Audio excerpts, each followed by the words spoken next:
গল্পের শুরুতেই দেখা যায় বহু বছর পর আবারও পৃথিবীতে অশুভ শক্তির উত্থান ঘটছে। প্রকৃতির ভারসাম্য নষ্ট হয়ে যাচ্ছে, অদ্ভুত সব ঘটনা ঘটছে চারদিকে।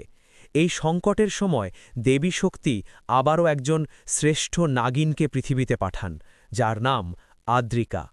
সে দেখতে একেবারে সাধারণ মেয়ে, শান্ত স্বভাবের এবং নিজের মতো জীবন কাটাতে চায়, কিন্তু তার ভাগ্যে লেখা আছে এক বিশাল দায়িত্ব। আদ্রিকা ছোটবেলা থেকে কিছু অদ্ভুত স্বপ্ন দেখে। সে দেখে আগুন, সাপ এবং এক রহস্যময় রত্ন যা অন্ধকারে জ্বলজ্বল করছে। এই রত্নই হল নাগমণি, যার জন্য আবারও শুরু হতে যাচ্ছে এক ভয়ঙ্কর যুদ্ধ। ধীরে ধীরে আদ্রিকা বুঝতে পারে এই স্বপ্নগুলো কোনো কল্পনা নয়, বরং তার অতীত এবং ভবিষ্যতের সাথে গভীরভাবে জড়িত।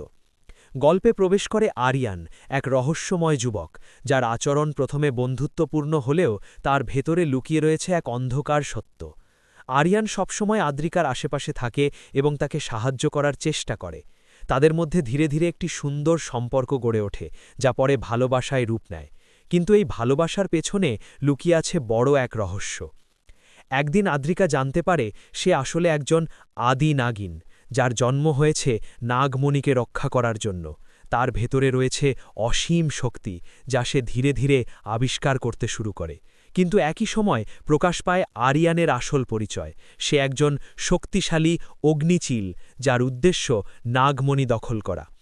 এই সত্য জানার পর আদ্রিকার পৃথিবী ভেঙে পড়ে। সে বুঝতে পারে যাকে সে ভালোবেসেছে সেই তার সবচেয়ে বড় শত্রু।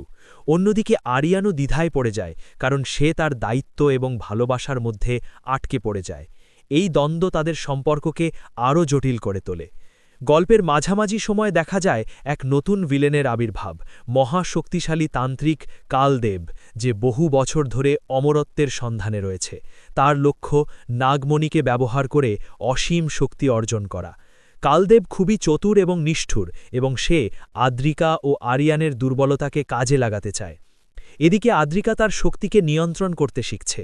সে বুঝতে পারে শুধু শক্তি থাকলেই হবে না, তার সাথে থাকতে হবে ধৈর্য, বুদ্ধি এবং সঠিক সিদ্ধান্ত নেওয়ার ক্ষমতা। সে নিজের ভেতরের ভয়কে জয় করে এবং ধীরে ধীরে একজন প্রকৃত যোদ্ধায় পরিণত হয়। আরিয়ানও নিজের ভেতরের অন্ধকারের সাথে লড়াই করে। সে বুঝতে পারে তার পথ ভুল, কিন্তু সে সহজে সেই পথ থেকে বের হতে পারে না। তার অতীত এবং তার জাতির প্রতি দায়বদ্ধতা তাকে বারবার অন্ধকারের দিকে টেনে নেয়। তবুও তার হৃদয়ের এক অংশ আদ্রিকার জন্য ভালোবাসায় ভরে থাকে। গল্পের শেষের দিকে পরিস্থিতি আরও ভয়ঙ্কর হয়ে ওঠে। কালদেব নাগমণি দখল করার জন্য এক বিশাল ষড়যন্ত্র তৈরি করে। সে আদ্রিকা ও আরিয়ানকে একে অপরের বিরুদ্ধে দাঁড় করায়, যাতে তারা নিজেরাই দুর্বল হয়ে পড়ে। এই পরিকল্পনা অনেকটাই সফল হয় এবং তাদের মধ্যে এক ভয়ঙ্কর সংঘর্ষ শুরু হয়। ক্লাইম্যাক্সে দেখা যায় এক মহাযুদ্ধ। আদ্রিকা তার পূর্ণ নাগিন রূপে, আরিয়ান তার অগ্নিচিল রূপে এবং কালদেব তার অশুভ শক্তি নিয়ে একত্রে লড়াই করছে।